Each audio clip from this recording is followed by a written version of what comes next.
Emergency Medical Minute presents Laboring Under Pressure. Welcome to Emergency Medical Minute presents. I'm Jeffrey Olson, a third-year medical student at the University of Colorado, and for today's episode, we will be playing our last clip from our event, Laboring Under Pressure. You will hear from Dr. Meghan Hurley, who gives a brief history and geography lesson about Cape Town, South Africa, and then presents a very interesting case. I'm joined in studio again by Dr. Travis Barlock, who will be helping provide some commentary and answering additional questions about the topic at the end. Without further ado, let's get into today's clip. My name is Dr. Meghan Hurley. I'm an emergency physician at Swedish, like Travis was just saying. We're going to talk through an OB case that I had while I was training in South Africa. So here's the outline of what we're going to talk about today. We're going to give some geography and a historical context for the case I'm about to present. We'll talk through the case itself. And then finally, we'll go over some pearls that I took away from this. First is our geography lesson. So South Africa is the southernmost country in Africa. And I trained and lived in Cape Town while I was there, which is one of these little bumps here off of the Atlantic coast. And Cape Town's the legislative capital of the country. It's where the parliament sits. And while I say I stayed in Cape Town, it's not where I actually trained. I trained in Khayelitsha, which is a township that's quite a ways away from Cape Town proper. It's about 20 miles, roughly 45-minute drive. And this is a map just kind of showing you. So Cape Town kind of up on the most northern left side of the screen, and then the drive down to Khayelitsha. This is what Khayelitsha looks like. So it's this really sprawling community. It's a township. Like I said, it's the second largest peri-urban setting in South Africa, the largest being Soweto, which some people may have heard of. It's a larger township that's by Johannesburg, which is the formal capital of South Africa. But Khayelitsha is made up of all of these really informal housing structures. So you can see that here. A lot of the buildings are made out of corrugated metal, tin roofs. Some of the walls are made out of things like plywood, even cardboard at some points. They're really small structures and they're packed really, really tightly together, and they kind of just go on for as far as the eye can see. So we're going to continue our geography lesson. First star up there is Cape Town. That's where I said I was staying while I was training in South Africa. And Cape Town is absolutely beautiful. It's a big city. It's got everything you'd kind of want out of a city. There are beaches, there's mountains, there's great food and cool concerts and lots of different stuff to do. There's lots of different types of people who live in Cape Town. It's kind of this epicenter of the Rainbow Nation, which is this sort of idealized post-apartheid version of South Africa. Over here is our second star. This is Stellenbosch. So this is wine country. And this is where it's really hilly. It's kind of rocky. It's a good balance of like rain and sun. And it's a really beautiful place to visit. It's kind of their version of Napa. It's where all the South African wines come from. Definitely worth a visit if you ever get to go to South Africa. Third star is down here. It's on the Cape Peninsula. This is Boulders Beach. This is where all the penguins are. So really pretty like white sands and rocky beaches and all these really crystal clear waters. And you can kind of watch these penguins sort of surf in the water. Great place to take a bottle of that wine from Stellenbosch and go chill on the beach. And the penguins will sort of just wander right up to you. It's very surreal. All the way down at the tip of the peninsula, this is Cape Point. And this is sort of a Jurassic Park looking place where you can go and feel like you're just standing on the end of the world, staring off into nothing but ocean. And there's a lot of monkeys there, a lot of hiking there. It's a very cool place to go visit.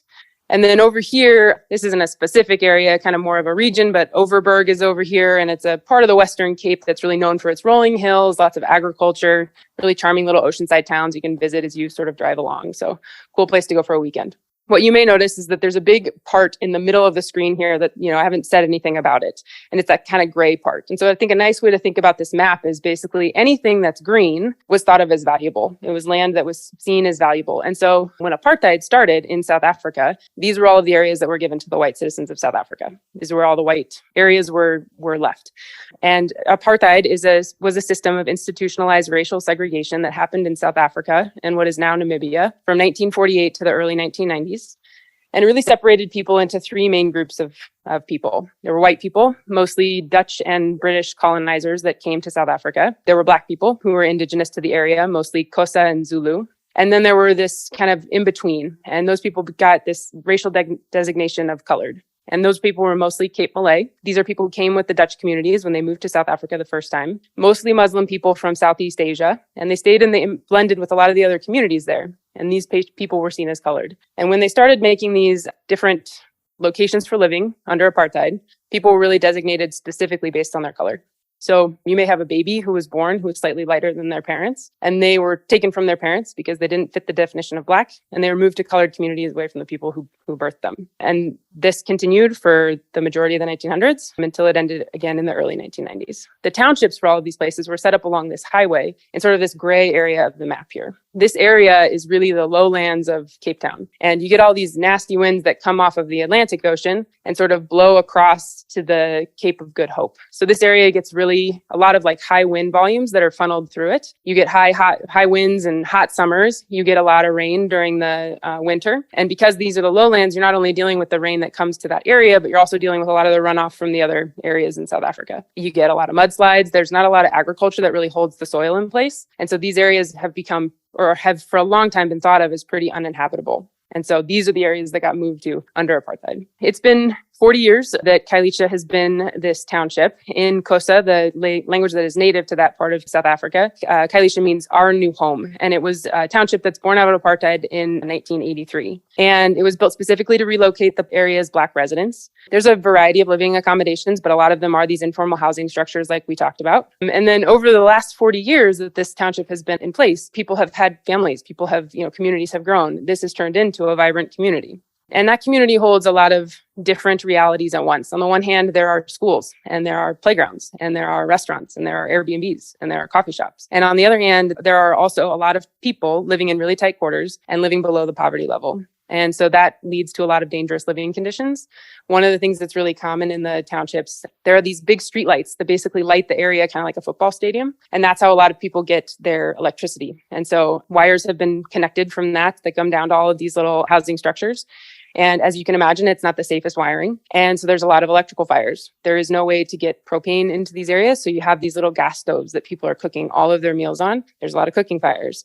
And because everybody is so close together, these fires spread really quickly. A lot of times houses don't all, here we're used to all houses have access to the street. That's not the case in the townships. A lot of these houses are tucked back behind several rows of houses. And so as these fires start, they spread really quickly and patients can come in with these really severe burns and sometimes don't make it in at all. The other thing is that daily acts of violence are just a reality in the townships. There's a lot of reasons for that, but certainly these things all combine to keep Khayelitsha District Hospital a very busy place to work. And this is where I had the privilege of training. So they also don't have an EMR, so there's nowhere to go to just, look up your next patient. There's a stack of charts in the front of the EC and you just go pick the next chart. And the way this works when you're training is you have a resident, they're called registrars, but a resident that you're working with, and you will start a case and the registrar will kind of pick up as soon as they're available. And so this was my case. So she's a 16-year-old female who came in with abdominal pain. She's a little bit tachycardic. She's got a low blood pressure. She's got a high respiratory rate, satting well, and she's not quite febrile. She's complaining of this abdominal discomfort that's been going on for about a day. It's been worse over the last 4 hours, severely worse. It started on her left lower quadrant, but now her whole abdomen is starting to hurt. She's thrown up a handful of times before coming in. And then when prompted, she tells you that her last period was about 6 weeks ago, and she is sexually active, not using contraception. On exam, she's distressed. She's clutching her abdomen. And she's too dizzy to walk, so you have to bring her back in a wheelchair. She is tachycardic, tachypnic, but her lungs are clear. She's diffusely tender on her abdomen and guarding, and her skin is diaphoretic.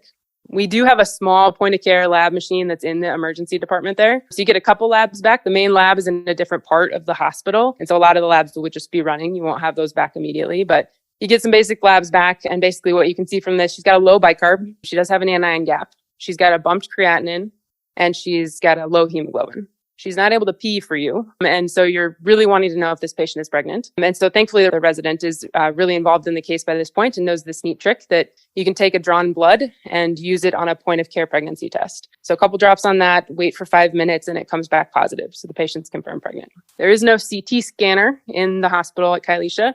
Thankfully, there is the residents and registrars get really confident with ultrasound. And so you can tell she's got fluid in her abdomen. She's got a positive right upper quadrant view. And then she's got positive free fluid on a transvaginal ultrasound with nothing really identifiable in the uterus. So this is a presumed ectopic until proven otherwise. We have, a 16-year-old female previously healthy patient who's come in with unstable vital signs. She's now confirmed pregnant. We have free fluid on her bedside ultrasound, and we have nothing visible in the uterus. So presumed ectopic, unstable patient. In the EC, we keep 4 total units of blood. Two of them are O positive, two of them are O negative. She's a young, healthy woman of reproductive age, so she's a great candidate for O negative blood. So she gets started on those 2 units of O negative blood while we're giving the obstetrician a call. At Khayelitsha District Hospital is a district hospital. So it's something that's kind of located in the townships themselves and really meant for stabilization of patients. A lot of times those patients are meant to get transferred to Tygerberg, which is a big tertiary care center in downtown Cape Town. But thankfully, they do actually keep an OB on call. So there is an OB registrar in the house, meaning like an OB resident in the house, and she agrees to come see the patient. And quickly after coming to see the patient, agrees to take her to the OR. And I'll never forget her like casually walking away from the room and sort of calling over her shoulder as she's walking away. Make sure to change into proper scrubs before you come into the operating room. To which I responded, I'm like a first-year medical student at this point. Like, what do you mean you want me to come to the OR with you? So good time to take a brief pause and talk a little bit about South African medical education. The main gist of it is that it's long, but there is also a very great need. And so a lot of times taking ownership of your patients, being more involved in their care is really prioritized early in medical education there, because it really helps people be more involved. So it's not uncommon for medical students to be asked to go and be the first assist when their patients go to surgery. And also it's not uncommon for interns, kind of people at the very beginning of their residency type training, to be the people doing the surgeries, for simple cases at least. So I get changed into the right scrubs. I get to the right OR. Patient is prepped for surgery. It's an open surgery. There's no laparoscopy at this hospital. So get up to the operating table and they make a midline incision. And what we're expecting to see is just kind of this big bloody mess. We're expecting a ruptured ectopic. So we're expecting to have to clean out blood, to take a look and find where the bleeding is coming from, probably perform a salpingectomy to help control the bleeding. But when we opened the patient up, there wasn't any blood and there was frank pus in the abdomen. So we're kind of rethinking this diagnosis of a ruptured ectopic. We've moved from this being just a ruptured ectopic to being now an obstetrical emergency. This patient is pregnant. There's pus in her abdomen and we have to figure out what's going on. So the abdomen was suctioned and the problem was quickly identified, a ruptured appendix. And so this is probably a good time to go back to that medical education in South Africa. Like I said before, a lot of times the interns would be the people performing these low-level surgeries. The obstetrician that I was working with was a registrar, and so she was not even at the end of her training, but she had done a few appendectomies in the past. It's hard to imagine that kind of early training and that early general training was not somehow kind of directed at cases exactly like this one, because now we have 2 problems. One, we misdiagnosed our patient before we took her to surgery, and the second problem is the drive. We don't have a general surgeon in-house. So for whatever reason, at that time in Khayelitsha, there had been an obstetric call around the clock, but there were not general surgeons in-house overnight. And that drive is not only far, not only can you not keep that patient under anesthesia safely for that long waiting for a surgeon to get in, but the second problem is that it's now nighttime. And you cannot drive in the townships really as an outsider at night. There had been a doctor while I was there actually on July 3rd of that year who had attempted to go from the hospital we were working at to a petrol station or a gas station just across the street. It was a 2-lane street, a 30-second drive. And on that drive, he was hijacked, he was robbed, and he was taken to the beach and shot and found in the morning. The whole hospital is sort of surrounded by this big wall and this kind of protective environment. And once the sun sets, nobody's allowed to drive in or out until the sun rises again in the morning. So we have this patient, she's under anesthesia, she's already opened up. And so one of the scrub techs is able to get on call with a general surgeon who is kind enough to answer the phone, even though he's not responsible to do so. Eventually gets that call transferred over to the loudspeaker in the OR, and he's able to guide the obstetrician through a complete appendectomy over speakerphone. Patient was closed up successfully and transferred over to the PACU. So the aftermath of the case, the patient's admitted for observation and further antibiotics. When she was awake, she's informed that she is still pregnant and missing an appendix. She got a total of 3 units of blood into her, which was probably just for her mild baseline anemia, and did well, never developed any signs of lung injury or volume overload. And then she was discharged about a week later, still pregnant and in good health. We'll talk through just a handful of pearls from this case. First thing was this was supposed to be a left-sided abdominal pain. And for those of us who work, appies are supposed to be right-sided abdominal pain. It turns out that can happen, although it's rare. This article is from a gastroenterology journal, but talks through 4 potential causes, kind of reviews 95 cases that have been published about left-sided abdominal pain and appies. 4 potential causes, a lot of them really uncommon. Probably the most common one is that you just have an extra appendix hanging off of the kind of distal part of your colon. Situs inversus and mid-gut malrotation are things she probably would have been diagnosed with before turning 16. But then she's probably the last one, which is just an atypically long appendix that's able to project pain over to the left side of the abdomen. The coolest pearl that I took from this case that I've used a handful of times clinically myself is that you can use whole blood to test for pregnancy. So I think a lot of people don't know, but even the cassettes that we use, the point of care cassettes that we use in the emergency department in the United States, all the major brands I'm aware of are already approved to be used on not only urine, but serum. A lot of us don't keep a centrifuge in our emergency department to spin the blood down and get just serum.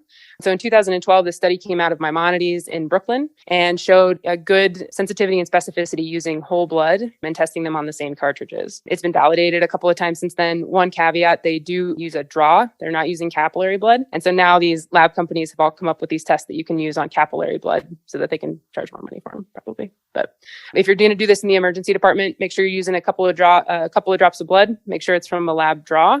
And then you want to wait at least 5 minutes because blood's a little more viscous and may take a little longer to diffuse across the strip. A couple of other pearls. I told you she was kind of borderline febrile before she came in. What's the incidence of fever in kind of these two ruptured pathologies? In appendicitis, it's common. It becomes less common with age. By the time she's 16, she's probably approaching adult range likelihood of fever, which is about 47%. There's some ranges, especially later in her pathology. She's probably more likely to be febrile. So we said at the beginning, she had been feeling uncomfortable for about a day and then got acutely worse for 4 hours. So probably likely to have a fever. But then thinking about it, if she had definitely been diagnosed with a fever, I think the temp we got was just from an ear thermometer. If we had definitely diagnosed a fever, would that have made us less likely to consider a ruptured ectopic? And I think it's uncommon. I couldn't find an exact number, but I don't think that her having a fever would have ruled an ectopic out. So I don't know if that helps us too much. Lag time for hemoglobin, we talk about this a lot in the emergency department. If you have a patient who's actively bleeding and you check a hemoglobin and it's 11, you can't necessarily be falsely reassured by that. You really want to make sure that you're transfusing. If someone's bleeding, you want to resuscitate them with blood, and you really want to transfuse to their hemodynamic stability, which is what we were trying to do with her blood products. Not realizing we were treating a form of distributive shock, just probably a septic shock as opposed to a blood loss. And then finally, like, how would this patient's care have progressed if she was in the United States versus in South Africa? I think the last thing I want to take away from this talk is that this was somehow some sort of backwards way of this patient getting treated. The people that I had trained with in South Africa are incredible physicians who take incredible care of patients. And I think that a lot of this care would have progressed the same way if she had presented to an emergency department in the United States. A handful of things that complicated it, some of the delay to presentation. So I told you she'd been having severe abdominal pain for 4 hours. I think her parents, her mom and her, had been trying to travel to the emergency department for 2 of those hours. And with some unreliable public transportation, I think they had just spent a lot of time waiting for buses. And then there's some mistrust in the medical system. As I mentioned before, a lot of the doctors are coming from outside of Khayelitsha. There's not many that live inside of the actual township. And so there's some mistrust there for sure. Turnaround times on the labs, I think that contributes to kind of treating her once she's properly diagnosed. I don't know if that's necessarily is helpful in the emergent setting. And then ultimately not having a general surgeon in-house. I certainly think if this had turned into a ruptured appy case in the United States, we would have had a surgeon pretty close on hand. Since this trip, I've been back to Khayelitsha 2 more times. It's given me a chance to make some great friends in South Africa. I owe a great deal of passion I have for emergency medicine to my training there. So very, very grateful to it. The hospital now has a 24-hour surgery call, which is awesome. And they got a CT scanner a few years back. So big updates. All right. So we just finished listening to that fantastic talk from Dr. Hurley. Dr. Barlock, I wanted to first get your reaction to her descriptions of South Africa, because I know that you have also done a similar trip to South Africa. I'm just kind of curious, do those descriptions ring true?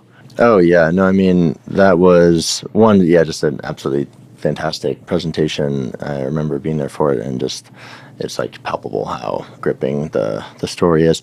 And yeah, I mean, her description of South Africa was very in line with my experience there. Yeah, I studied abroad in Cape Town, and then also went on a trip there in medical school as well. Mine was actually at the same hospital as well in Khayelitsha, but I was doing a study on epidemiology, specifically the epidemiology of burns. And yeah, I mean, the dichotomy between the different communities, particularly the white urban areas and then the black rural and townships, are just stark as they can be. I think she did a very fair representation of what South Africa was like today.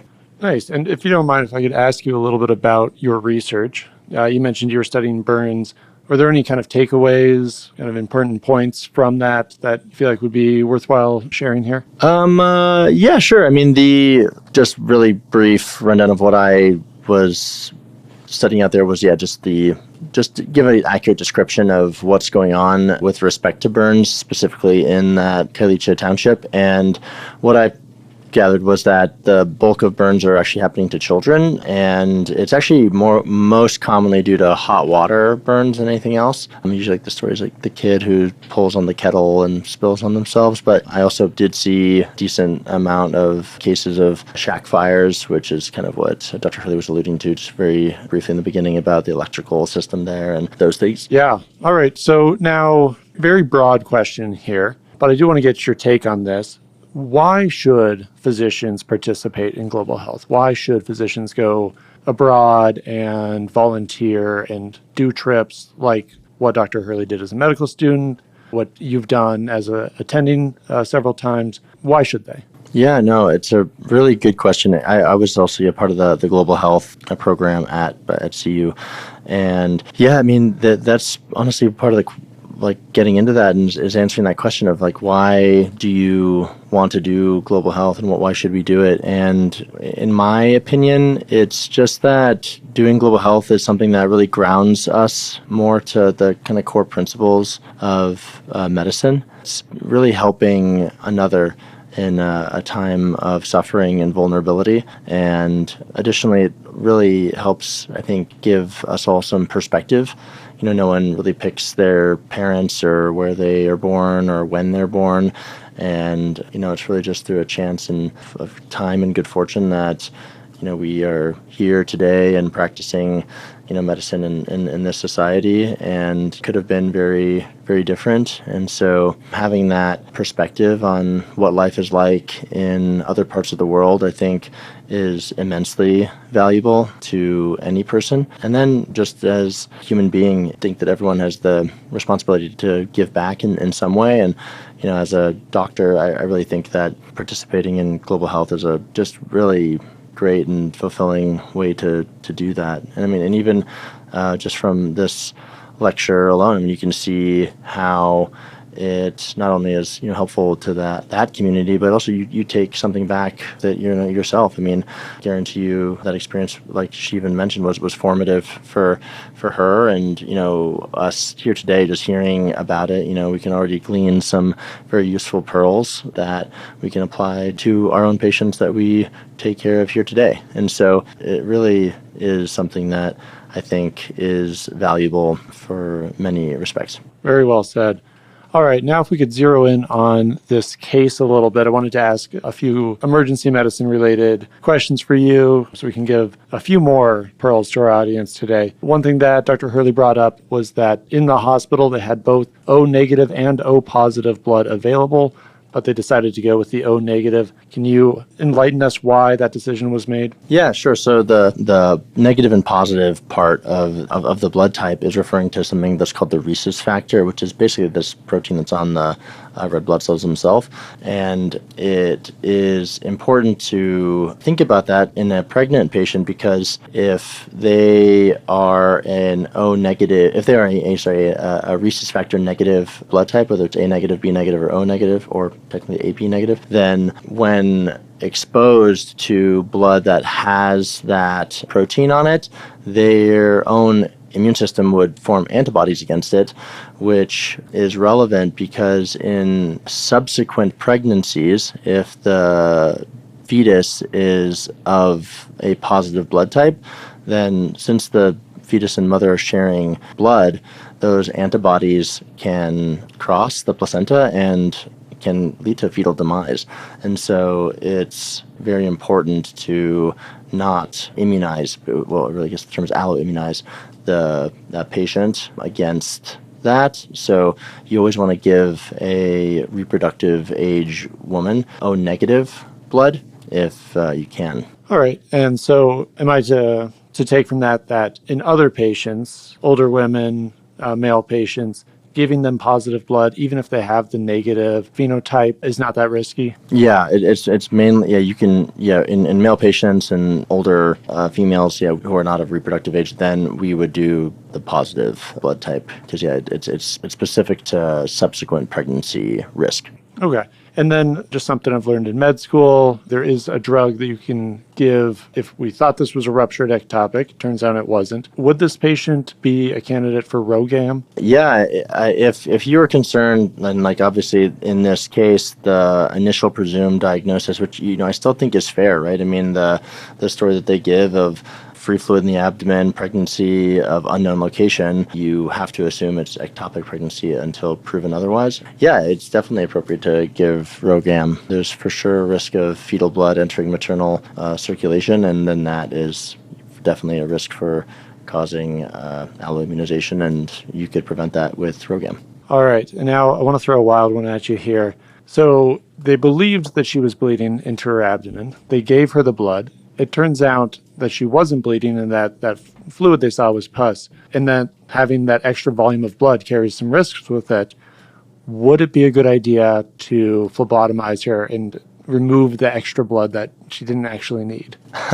It's a fair question. I would not do that. I think that if you inadvertently give a little bit of excess blood, and in this case, it was, I think that she said it was 3 units of packed red blood cells. So that's something, and you don't want to give things unnecessarily. And in that case that she describes, I would have done the exact same thing. Again, you're dealing with a working diagnosis, but you wouldn't withdraw, pull blood out of them for it. And again, I think what you would do is if there were complications that did arise, then you would then treat them accordingly. So if the patient did develop, either lung injury or they did develop a transfusion associated cardiac overload, then you would diurese them rather than, phlebotomize. All right. Well, thanks for letting me throw that at you. I just wanted to see what you thought. All right. So I think we'll wrap it up there. Dr. Barlock, I appreciate you joining me in studio yet again. This is the last in our series from our Laboring Under Pressure event. We'll hopefully have another event and some more audio to come and critique soon. But for now, it's been a real pleasure. Yeah, thanks so much. It's always fun to come and do these. So thanks for bringing me in again, Jeff. All right. Once again, I've been Jeffrey Olson, and this has been Emergency Medical Minute.